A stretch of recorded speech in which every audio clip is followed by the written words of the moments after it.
paslon untuk menyiapkan seluruh administrasi. Hal pertama yang harus dilakukan saat terdapat orang-orang di sekeliling yang terpapar virus corona ialah dengan memberikan semangat, kemudian tidak mengucilkan orang tersebut, serta yang terpenting ialah disupport mentalnya. Dirinya menjalani isolasi mandiri selama lebih kurang 10 hari dan 3 kali melakukan swab test baru dinyatakan sembuh.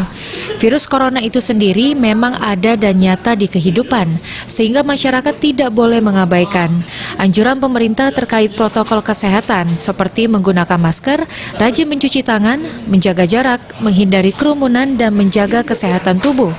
Hal itu menjadi alarm atau pengingat yang harus diaktifkan setiap saat. COVID itu ada dan nyata, dan masyarakat tidak boleh abai tentang kesehatan.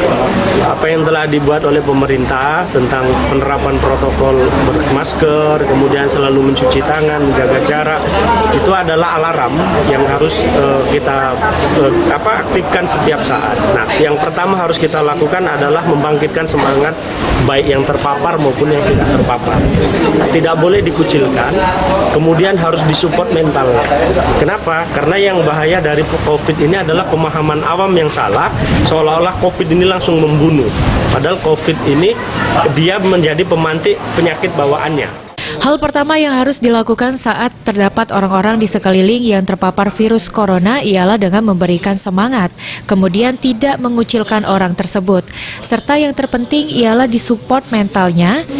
Virus corona sendiri bukanlah pembunuh melainkan menjadi pematik terhadap penyakit bawaan penderitanya. Tri Hajaria, PAL TV.